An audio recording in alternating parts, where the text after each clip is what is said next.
Good morning, or good afternoon, or good evening, depending on where you are, when you are. This is Crow Indigo Tarot. Just doing a quick pull. Felt called to consult with our cards today. Let's see what we have. What story will unfold? We have the Two of Wands. Making plans, gathering resources, thinking about the path forward.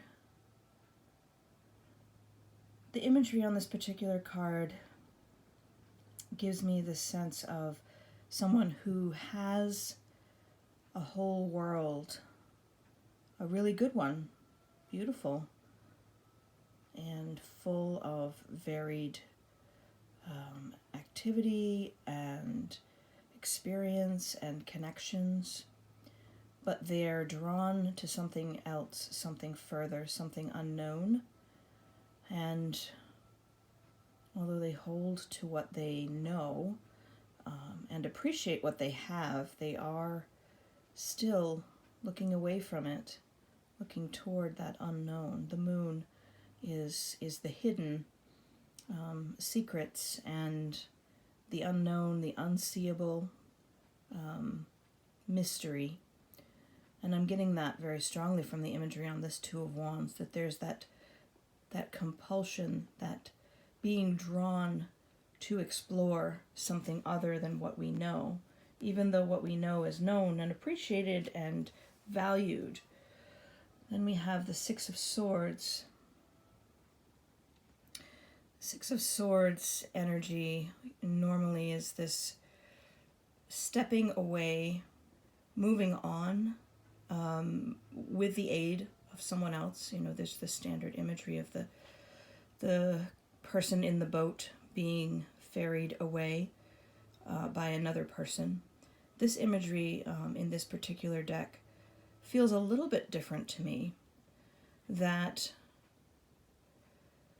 there is this this urge, this need, this compulsion to rise, to move forward, upward, to embrace your being, who you are, and what you are fundamentally, which is a creature that's meant to grow and expand and explore, being drawn toward that, but intentionally anchoring yourself where you are, because you want to stay in something, or you feel, no, it's not want. There's a sense of being required to stay. See this storm cloud woman creature, she carries that sustaining water.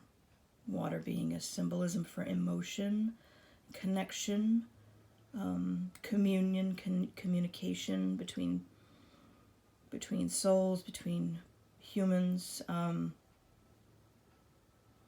The imagery here feels very much like she feels obligated. She knows that that small island beneath her requires her water to survive. And so she anchors herself where she is, and not allowing, in that anchored state, not allowing herself to rise. And I say her just because there's a female, somewhat female looking imagery here. It could say they. My son has a much better handle on pronouns than I do, and I think it's his default to say they for everyone now, because he doesn't want to offend anybody by getting them wrong. And I feel maybe there's a lesson in that for me, maybe for all of us, I suppose. But how that relates to this card, I guess I got on that tangent because of the image here of what I was perceiving to be female, but could be anyone feeling anchored where they are by a sense of obligation, because they know that they're needed, and holding on to that anchor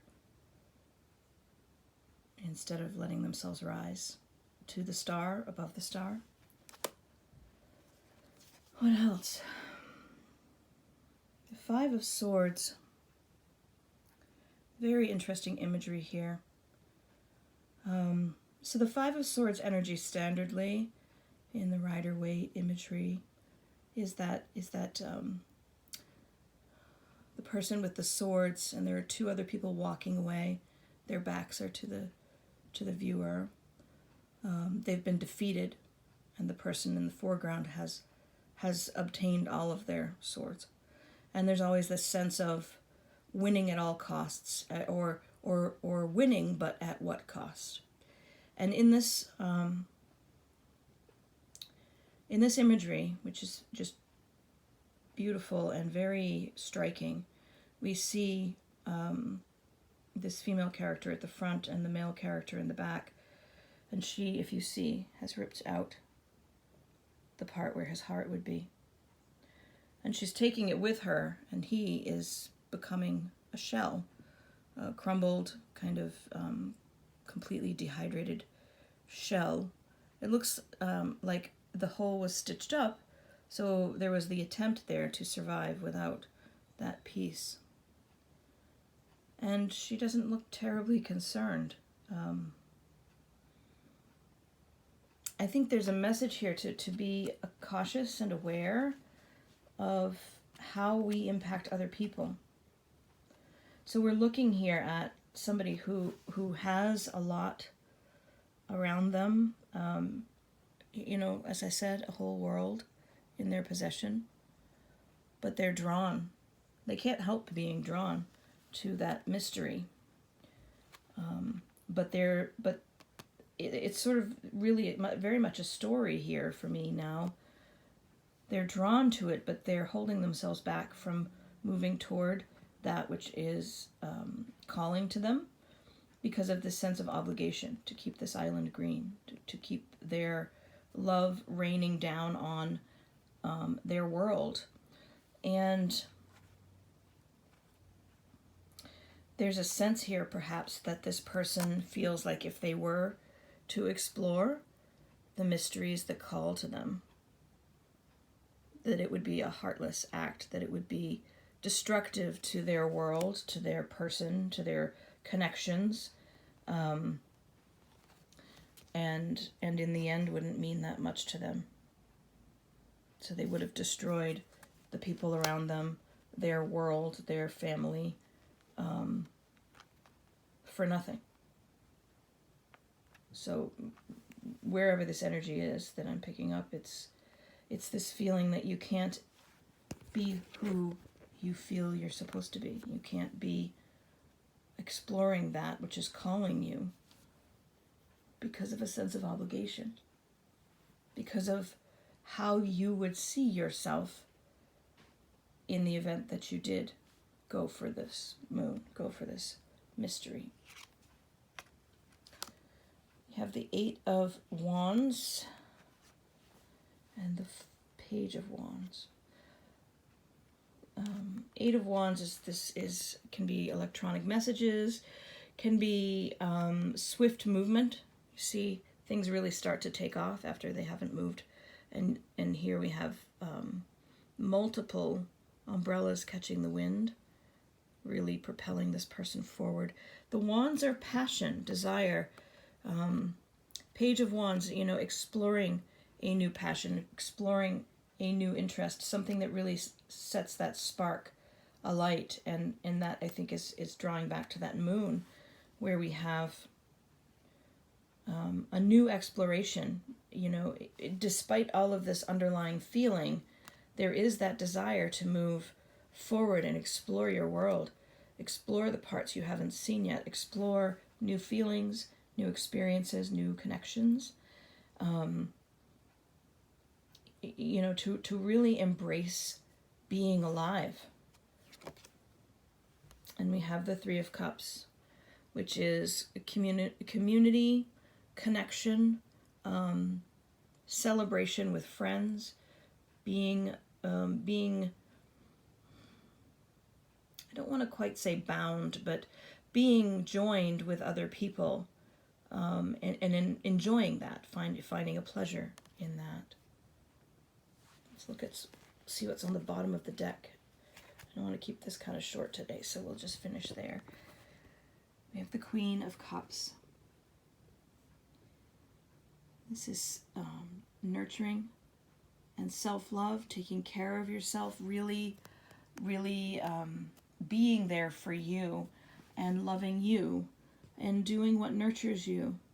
And I feel like that's a message from Spirit, that all of that anxiety about the conflict between going after what you desire and meeting your obligations to others, that it is most important in that equation, in that calculation, to really think about you and what is it that would really nurture you at this time, would make you feel wholly yourself. I think that's what I have for everyone today. I hope that it's helpful. I know these don't come out nearly as often as I'd prefer, but I'm glad when I can take a few minutes to be with you. Be well. Blessings.